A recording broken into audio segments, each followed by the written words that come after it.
सुनील कातरिया आप सर्वे विद्यार्थी मित्रों हार्दिक स्वागत करूं છું। गई काले लेक्चर नंबर 21 ની અંદર આપણે છેલ્લે એમના ઓક્સાઇડ પૂર્ણ કર્યા હતા। ત્યાર પછી છેલ્લે જે આપણો ટોપિક ચાલતો હતો તે ટોપિક હતો આવર્તીય વલણ અને છેલ્લે આપણે વિકર્ણ સંબંધ પાડોશના તત્વો મેગ્નેશિયમના ગુણધર્મો એલ્યુમિનિયમ સાથે મળતા આવે છે અને એ જે એના ગુણધર્મો મળતા આવે તેમનું કારણ આપણે કીધું હતું વિકર્ણ સંબંધ કહીએ છીએ। ત્યાર પછી આગળ આપણે વધીએ એ જ ટોપિકની અંદર દ્વિતીય આવર્તના તત્વોના અનિયમિત ગુણધર્મો જે છે દ્વિતીય આવર્તના તત્વોના અનિયમિત ગુણધર્મો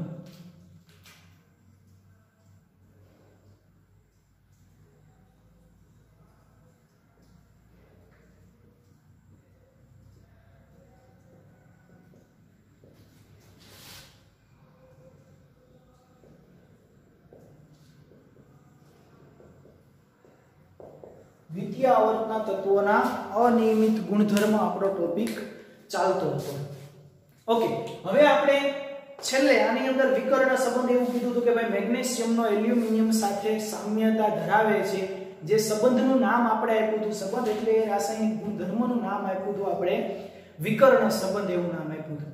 त्यार पछी हवे आपणे આગળ જોઈએ કે ભાઈ સમૂહ નંબર જે આવર્ત નંબર 2 જે છે આવર્ત નંબર 2 જે છે આવર્ત બીજો જેને આપણે કહીએ છીએ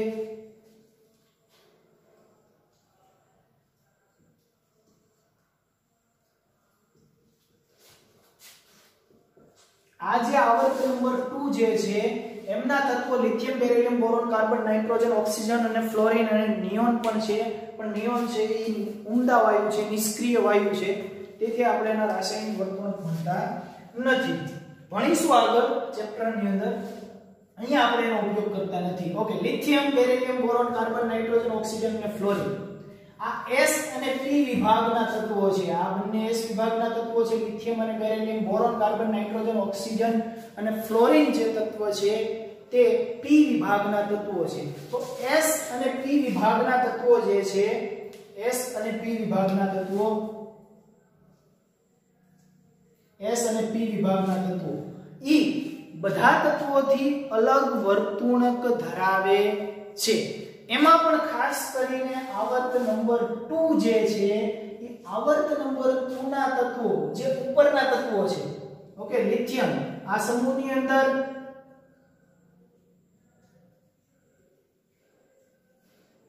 ફ્રાન્સિયમ સોડિયમ પોટેશિયમ રૂબિડિયમ સીઝિયમ અને ફ્રાન્સિયમ સમૂહ નંબર 1 બેરિલિયમ થી લઈ મેગ્નેશિયમ થી લઈ છેલ્લે સુધીનો જે કા છે તે સમૂહ નંબર 2 તો આ જે તત્વો છે એનું વર્તણૂક અત્યારે નથી ભણતા આપણે માત્ર જોવાનું છે કે જે તે સમૂહનું જે ઉપરનું પ્રથમ તત્વ જે છે આ પ્રથમ તત્વ તે બધાથી અલગ પડે છે આ પ્રથમ તત્વો છે જે તે સમૂહના સમૂહ નંબર 1 2 સમૂહ નંબર 13 14 15 16 અને 17 જે તે સમૂહનું પ્રથમ તત્વ જે છે ઈ સમૂહના અન્ય તત્વો એટલે આમની નીચેના ઓકે અહીંયા જો અન્ય તત્વો લખતો નથી પણ તમે સમજી શકો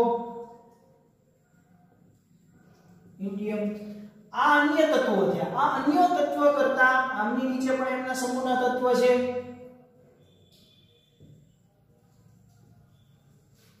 મેગ્નેશિયમ કેલ્શિયમ સ્ટ્રોન્શિયમ બેરિયમ તો આ અન્ય તત્વો કરતા આ તત્વોના ગુણધર્મો જે છે ઈ કંઈક અલગ છે એટલે બધાથી અલગ છે। આવું શા માટે ભાઈ સમૂહ નંબર 1 છે તો એના ગુણધર્મો આપણે ઓક્સિડેશન અવસ્થા ભણી તો બધાની +1 હતી સમૂહ નંબર 2 ની ઓક્સિડેશન અવસ્થા ભણી તો એની +2 હતી બધાની તો આનું વલણ આ લિથિયમ છે બેરિલિયમ સમૂહના અન્ય તત્વોથી જુદા શા માટે પડે છે તો જુદું પડવાનું કારણ શું હોઈ શકે તો જુદું પડવાનું કારણ જે છે તે કંઈક એવું છે ભાઈ કે આ અન્ય તત્વોથી જુદા પડે છે એક તો એનું પરમાણ્વીય કદ જે S અને P વિભાગના જે તત્વો છે જુદું પડવાનું એક કારણ કે એક તો એનું પરમાણ્વીય કદ બીજો એક છે ત્રિજ્યા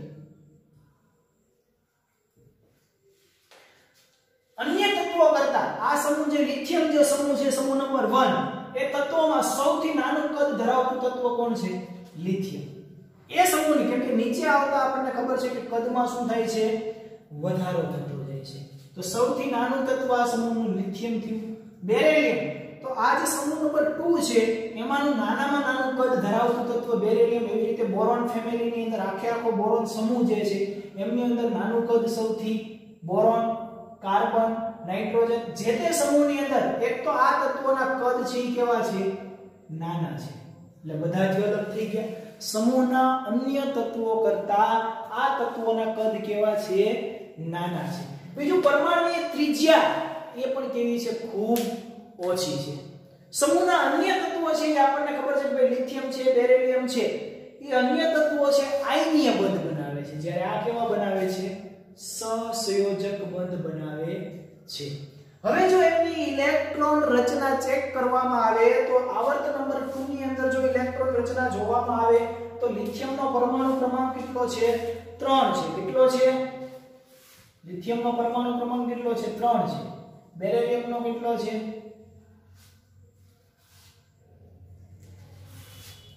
લિથિયમનો 3, બેરિલિયમનો 4, બોરોન 5, કાર્બન 6, નાઇટ્રોજન 7, ઓક્સિજન 8 અને ફ્લોરિન 9. જો આની ઇલેક્ટ્રોન રચના લખવામાં આવે તો 1s2 2s1. આની 1s2 2s2. આની ઇલેક્ટ્રોન રચના લખવામાં આવે તો બોરોનની 1s2 2s2 2p1. આની લાસ્ટમાં કેવી આવશે? 1s2 2s2 2p2. આની 2p3 લાસ્ટમાં. આની 2p4. આની 2p5. આવું થાય છે. તો આ જે આવર્ત નંબર 2 છે એની પાસે માત્ર ને માત્ર 2s અને 2p કક્ષકો છે. 2s અને 2p કક્ષકો આવે છે. જ્યારે અન્ય તત્વ, ઓકે, નીચેનું તત્વ લઈ લઈએ આપણે. આ બેરિલિયમ છે. બેરિલિયમ પછી કોણ આવે? એલ્યુમિનિયમ આવે. તો એલ્યુમિનિયમનો પરમાણુ ક્રમાંક તમે જુઓ. ઓકે, એલ્યુમિનિયમ પછી કોણ આવે? તો કે ગેલિયમ આવે, પછી થેલિયમ, ઇન્ડિયમ, થેલિયમ.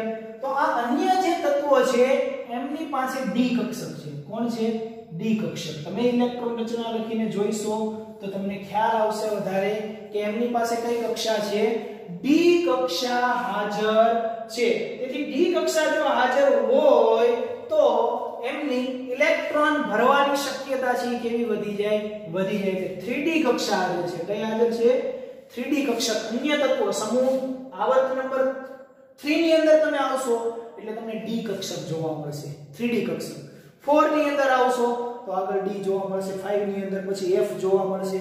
તો નીચે નીચે આવતા એની કક્ષકો છે એ વધતી જાય છે. પણ સમૂહ નંબર આવર્ત નંબર જે 2 છે એમની અંદર માત્ર ને માત્ર s અને p કક્ષકો, 2s અને 2p કક્ષકો જ હાજર છે. માટે વધુમાં વધુ એ 4 બંધ બનાવી શકે. કેટલા બનાવી શકે? 4 બંધ બનાવી શકે. 4 કરતા વધારે બંધ બનાવી શકતા નથી. બોરોન છે. બોરોનનો પરમાણુ ક્રમાંક 5 છે. 1s2 2s2 અને 2p1. p કક્ષકની અંદર કેટલા ઇલેક્ટ્રોન છે? 1. કેટલા ઇલેક્ટ્રોનની જરૂર છે અને પૂર્ણ થવા? બીજા 5 ઇલેક્ટ્રોનની જરૂર છે. તો વધુમાં વધુ બોરોન છે કેટલા બંધ બનાવી શકે? તો કે એની પાસે પ્રાપ્ય કક્ષક કેટલી છે? 2p છે. જો તમે થોડી ઊર્જા આપો એટલે s કક્ષાનો ઇલેક્ટ્રોન જમ્પ મારીને ક્યાં જશે? અહીંયા આવશે. થોડીક તમે હજી આગળ ભણશો રિએક્શન, હજી તો તમને ખ્યાલ ના આવે. ચેપ્ટર આપણે એક ભણ્યા એટલે આ s કક્ષકની અંદર તમે થોડી ઊર્જા આપો એટલે s કક્ષકનો ઇલેક્ટ્રોન જમ્પ લગાવી અને p કક્ષકની અંદર આવશે એટલે p2 થઈ જશે, s1 થઈ જશે. એટલે s કક્ષા જે તમારી કંઈક આવી સિંગલ ઇલેક્ટ્રોન ભરેલી જોવા મળશે. ફરી પછી જ્યારે તમે બોરોનનું બોન્ડિંગ કરાવશો ત્યારે તમને આમની અંદર એક ઇલેક્ટ્રોન જોવા મળશે. એટલે વધુમાં વધુ આની પાસે 1 2 3 અને 4 કક્ષકો ખાલી છે. એટલે વધુમાં વધુ જે છે એ 4 બોન્ડિંગ કરી શકે. આગળ આપણે સંકરણ ને બધું ભણશું ચેપ્ટર નંબર 4 ની અંદર. આ કેમિકલ બોન્ડિંગ એની અંદર વધારે ખ્યાલ આવશે. અહીંયા માત્ર ને માત્ર એની સમજૂતી છે, આપણે માત્ર એટલું યાદ રાખવાનું છે કે આવર્ત નંબર 2 છે એમની પાસે માત્ર ને માત્ર 2s અને 2p કક્ષકો હાજર છે, તેથી તે વધુમાં વધુ 4 બોન્ડ જ બનાવી શકે, એનાથી વધારે બનાવી શકતા નથી. તો વધુમાં વધુ કેટલા થાય એટલે બોરોન જો ફ્લોરિન સાથે બંધ બનાવે તો કેટલા બનાવે 1 2 3 અને 4 બંધ બનાવે. પણ આપણને ખબર છે કે બોરોનની ઓક્સિડેશન અવસ્થા કેટલી છે +3 છે. કેટલી છે +3. તેથી બોરોનનો શું થઈ ગયો એક ઇલેક્ટ્રોન વધી ગયો એટલે BF4 4 બંધ જરૂર કરતા પણ એક બંધ વધારે બનાવી રહ્યો છે, માટે માઈનસ ચાર્જ ઉપર મૂકશું. એક બંધ વધારે છે ને માટે માઈનસ ચાર્જ. તો કેટલા સહસંયોજક બંધ બનાવ્યા 4 બંધ બનાવ્યા. વધુમાં વધુ કેટલા બંધ બનાવી શકે 4 બંધ બનાવી શકે, 4 કરતા વધારે બનાવી શકતા નથી આવર્ત નંબર. જ્યારે અન્ય તત્વો જે છે એ 4 કરતા વધારે બંધ બનાવી શકે છે. ઓકે, હવે AlF6 જોઈએ. Aluminium AlF6. તો એલ્યુમિનિયમે કેટલા બંધ બનાવ્યા ભાઈ? મેં ભૂસીને બતાવું તમને.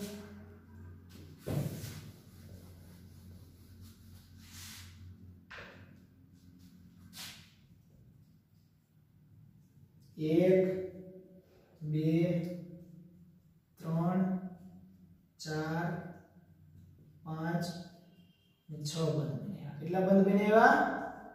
6 બંધ બન્યા. બનાવ્યા કે નહીં? હવે 6 બંધ જો એલ્યુમિનિયમે બનાવ્યા હોય તો એલ્યુમિનિયમની ઓક્સિડેશન અવસ્થા તો કેટલી છે?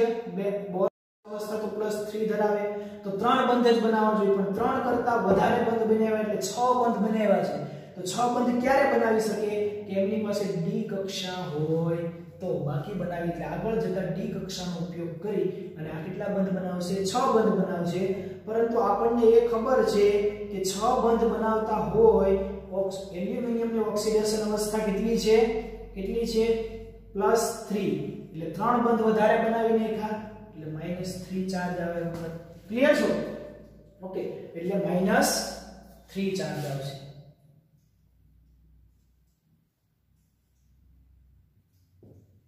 -3 ચાર્જ આવશે આના ઉપર. ખબર પડી? એલ્યુમિનિયમની ઓક્સિડેશન અવસ્થા કેટલી? +3 છે. બંધ કેટલા બનાવેલા છે? 6. એટલે 3 વધારે બનાવ્યા -3. પરંતુ વધારે ક્યારે બનાવી શકો એલ્યુમિનિયમમાં બંધ? એલ્યુમિનિયમ પાસે ડી કક્ષક એટલે આવર્ત નંબર 3 4 એમની પાસે ડી કક્ષકો હોવાથી એટલે વધારાની કક્ષક હોવાથી વધારે બોન્ડિંગ કરી શકે છે. હવે બીજી વસ્તુ છે કે આ જે તત્વો છે બધાથી અલગ પડવાનું હજી એક કારણ એ પણ છે કે ભાઈ આ તત્વો છે અંદરો અંદર બોન્ડિંગ કરે છે. કાર્બન કાર્બનનું બોન્ડિંગ, નાઇટ્રોજન નાઇટ્રોજનનું બોન્ડિંગ, કાર્બનનું નાઇટ્રોજન સાથેનું બોન્ડિંગ, કાર્બનનું ઓક્સિજન સાથેનું બોન્ડિંગ, નાઇટ્રોજનનું કાર્બન સાથે, નાઇટ્રોજનનું ઓક્સિજન સાથેનું બોન્ડિંગ. તો અંદરો અંદર પણ બોન્ડિંગ બનાવે છે. કઈ રીતે? આવી રીતે બનાવે છે. Carbon carbon single bond, nitrogen nitrogen.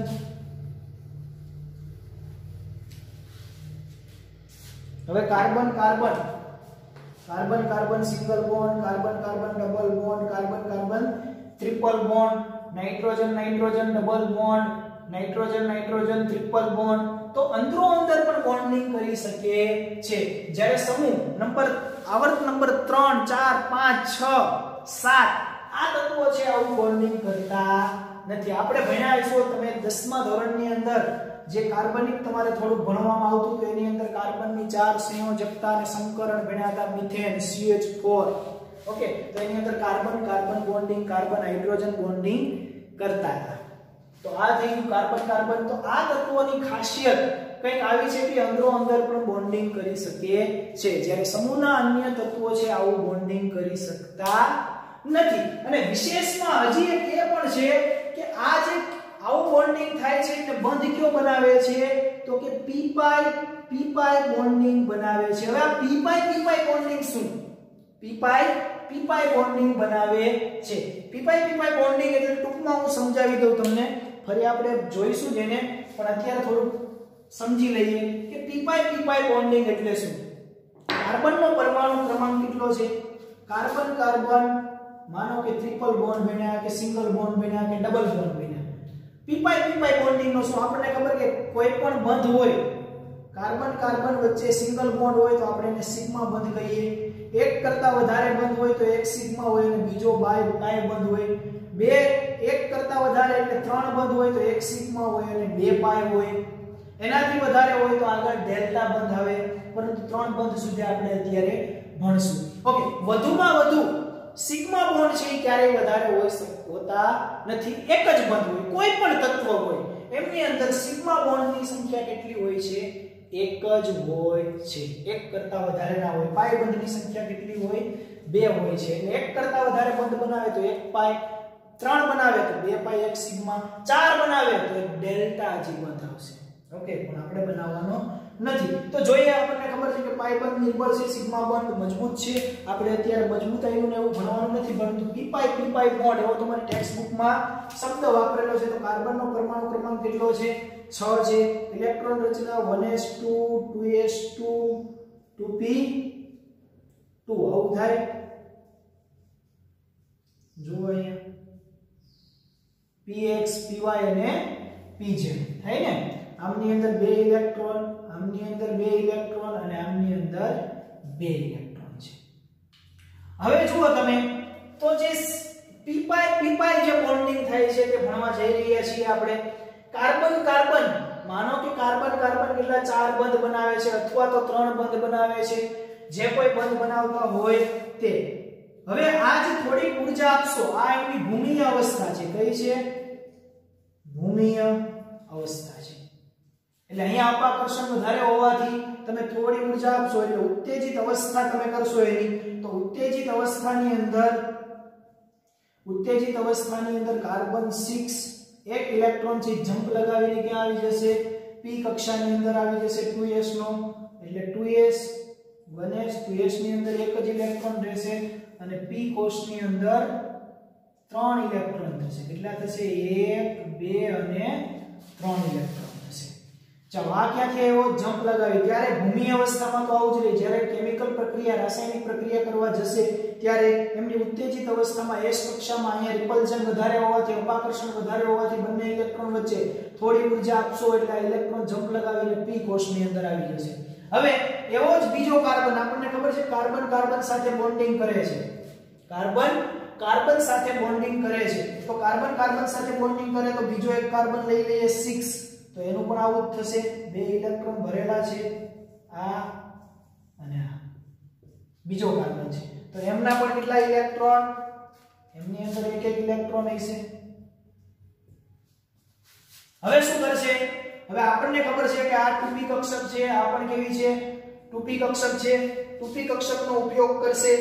2p કક્ષકનો ઉપયોગ એક તો સિગ્મા બોન્ડ બનાવશે આ s કક્ષકનું મિશ્ર થઈને. એટલે આ તો આ ઇલેક્ટ્રોન અને આ ઇલેક્ટ્રોન બંનેની ભાગીદારી કરીને આવું થશે. અહીંયા જો, અહીંયા આ અને આ ઇલેક્ટ્રોન બંને જોડાશે એટલે એનું આવું થશે. અહીંયા આનો અને આનો ઇલેક્ટ્રોન જોડાય અને આવું થશે. અહીંયા આનો અને આનો ઇલેક્ટ્રોન જોડાઈને કેવું થશે? આવું થશે. ઓકે, એટલે આમની સાથે મર્જ, આમની સાથે મર્જ, આમની સાથે.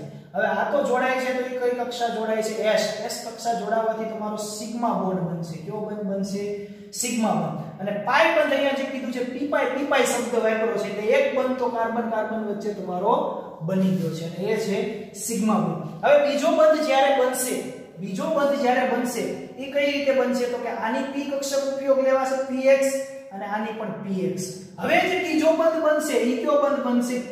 px નો આપણને ખબર છે કે આ સિગ્મા બન્યો. હવે કયો બનશે? પાઈ. પણ કયો પાઈ બંધ બન્યો? તો કે આની p કક્ષક અને આની p કક્ષક બંનેની p કક્ષકનો ઉપયોગ કર્યો છે એટલે આ p અને આ p એટલે p પાઈ આની p કક્ષક ઉપયોગમાં લેવાની, આની p કક્ષક. એટલા માટે આપણે બોલીએ છીએ p પાઈ બોન્ડિંગ. ક્યુ બોન્ડિંગ? p પાઈ આ p પાઈ આનો અને આનો બંને ભેગા થઈ અને એક વચ્ચે બંધ બને છે તે p પાઈ બોન્ડિંગ થાય છે. એટલે p કક્ષકો જ્યારે મિશ્ર થઈને બોન્ડિંગ કરતો હોય, પાઈ બંધનું નિર્માણ થતું હોય એવી કક્ષકોને, એવા બંધને આપણે p પાઈ બોન્ડિંગ કહીએ છીએ.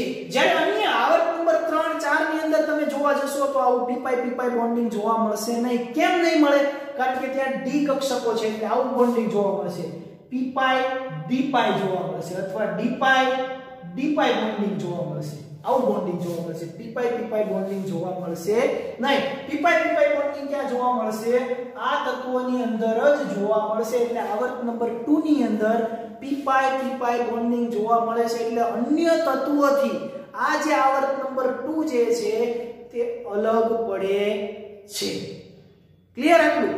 ઓકે, ચાલો ત્યાર પછી જે છે જ્યારે સમૂહના અન્ય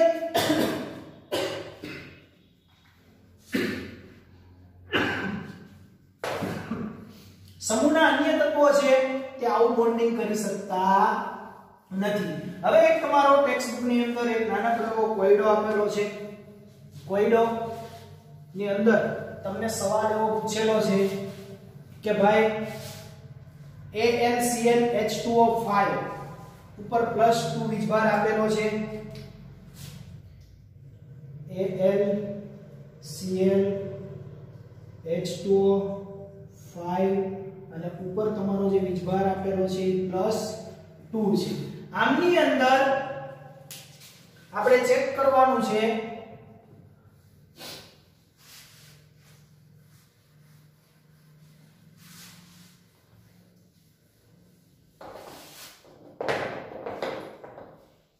આમની અંદર આપણે જોવાનું છે કે ભાઈ આ એલ્યુમિનિયમ છે, એલ્યુમિનિયમ એમની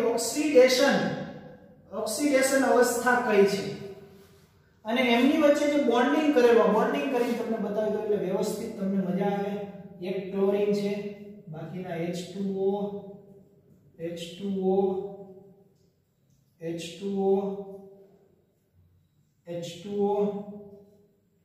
અને H2O. એલ્યુમિનિયમ સાથે 6 બંધ બનેલા છે. હવે આ એલ્યુમિનિયમ સાથે જે 6 બંધ બનેલા છે અને આમની ઉપર વીજભાર જે આપેલો છે કેટલો છે +2 આપેલો છે. કે સર હમણાં તો આપણે એમ કહેતા હતા કે એલ્યુમિનિયમની ઓક્સિડેશન અવસ્થા દરેક જાણે છે, કેટલી છે +3, કેમ કે એલ્યુમિનિયમ સમૂહ નંબર 13 નું તત્વ છે એટલે એની ઓક્સિડેશન અવસ્થા કેટલી છે +3 છે. અહીંયા કઈ રીતે 3 છે +3 ઓક્સિડેશન અવસ્થા જોઈએ. અહીંયા જુઓ ક્લોરીન છે, ક્લોરીન એલ્યુમિનિયમ કરતા ક્લોરીન છે એની વિદ્યુત ઋણતા કેવી છે વધારે છે એટલે ક્લોરીન છે -1 થશે એટલે +3 થવાની જગ્યાએ 1 તો જતો રહ્યો. જો અહીંયા ક્લોરીન ના હોત અને H2 હોત તો અહીંયા કેટલા હોત +3. આવું થાય એ ક્યારે થાય? અહીંયા H2 હોત તો આ -1 હોવાથી આપણે અહીંયા શું કરશું +2 કરીએ છીએ. ઓકે, હવે આ જે બંધ બનાવે છે એલ્યુમિનિયમ કેટલા બંધ બનાવે છે? 6 બંધ બનાવેલા છે. કેટલા બંધ બનાવ્યા? 6. એટલે 6 એ 6 કેવા હશે? સહસંયોજક બંધ છે. કેવા છે? સહસંયોજક બંધ. કેટલા બંધ બનાવ્યા? 1 2 3 4 5 અને 6 સહસંયોજક બંધ બનાવશે અને ઓક્સિડેશન અવસ્થા કેટલી થશે એલ્યુમિનિયમની? +3 થશે. ક્લિયર છે? Okay, good. ત્યાર પછી હવે આપણે આગળ વધીએ કે આવર્તીય વલણ અને રાસાયણિક પ્રતિક્રિયાત્મકતા. આવર્તીય વલણ અને રાસાયણિક પ્રતિક્રિયાત્મકતા.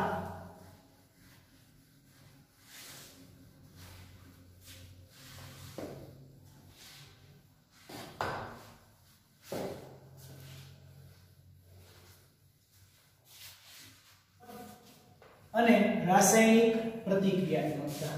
ચાલો હવે આવર્તીય વલણ એટલે આવર્તની અંદર કયો ફેરફાર થાય? આવર્ત નંબર 2 3 4 5 6 પિરિયોડિક ટેબલ ની અંદર 7 સુધી આવર્ત જે આપેલા આવર્ત છે તેમના આવર્તમાં થતો ફેરફાર. અને રાસાયણિક પ્રતિક્રિયાત્મકતા. પ્રતિક્રિયાત્મકતા એટલે પ્રક્રિયા કરવાની ક્ષમતા.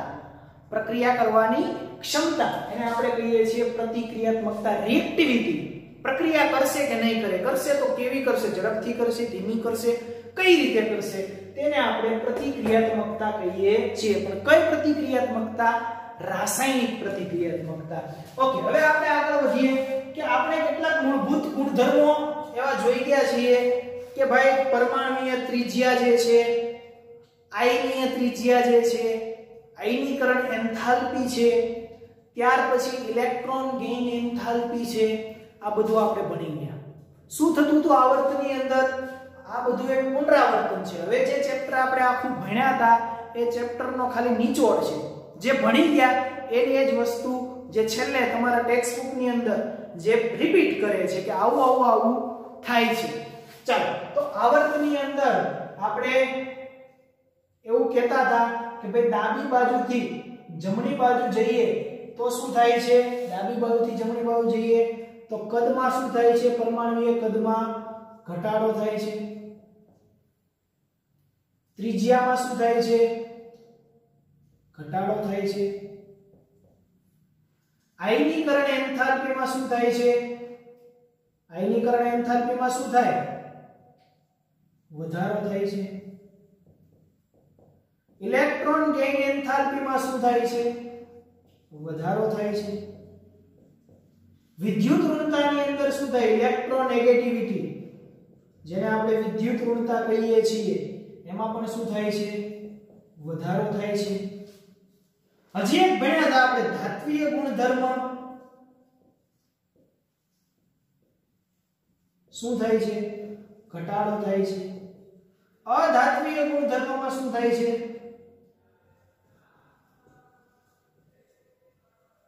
અધાત્વિય ગુણધર્મમાં વધારો થાય છે.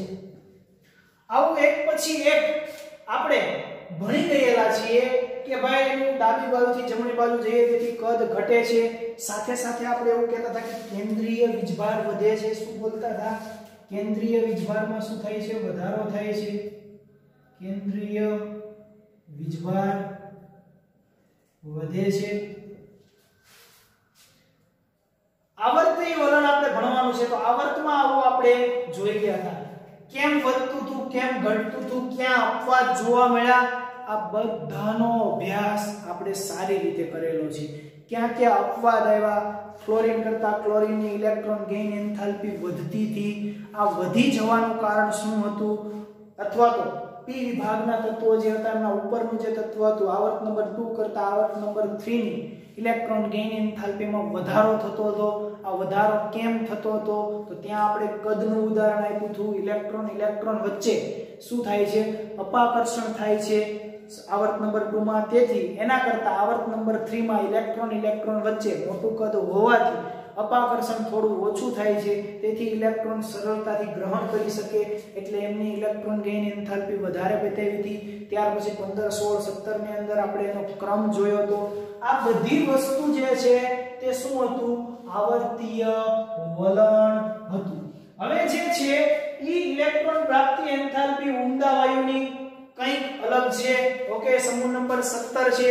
સમૂહ નંબર 17 જે છે એ સરળતાથી ઋણાયન બનાવે છે. સમૂહ નંબર 1 અને સમૂહ નંબર 2 જે છે એ સરળતાથી ધન આયન બને છે. કેવા બને છે, ધન આયન એટલે પ્લસ વીજભાર આવે છે. એટલે એમની આયનીકરણ એન્થાલ્પી છે એ કેવી છે, ખૂબ જ ઓછી છે. ઉપરથી નીચે આવતા આયનીકરણ એન્થાલ્પીનું મૂલ્યમાં શું થાય છે, ઘટાડો થાય છે. એટલે સમૂહ નંબર 1, 2 છે એ સરળતાથી ઇલેક્ટ્રોન ગુમાવી દે છે. અને સમૂહ જમણી બાજુ રાઈટ સાઈડ ના જે તત્વો છે એટલે કે સમૂહ નંબર 15 પછીના તત્વો જે છે સરળતાથી ઇલેક્ટ્રોન મેળવી લે છે. એટલે એમને ઇલેક્ટ્રોન ગેઇન એન્થાલ્પી કેવી છે, વધારે છે. ડાબી બાજુનો સમૂહ નંબર 1 અને 2 ની ઇલેક્ટ્રોન ગેઇન એન્થાલ્પી કેવી છે, એકદમ ઓછી છે. ઓકે, એટલે બંને વચ્ચે આયનીય બંધ બને છે. આવું કોમન જે છે તે આવર્તીય વલણ છે. આ બધા તો આવર્તીય વલણની અંદર જે કાંઈ આપણે ભણ્યા છે અત્યાર સુધીનું એ જ છે તો એ ક્લિયર છે. ત્યાર પછી હવે એમાં બીજો એક શબ્દ વાપરેલો છે, રાસાયણિક પ્રતિક્રિયાત્મક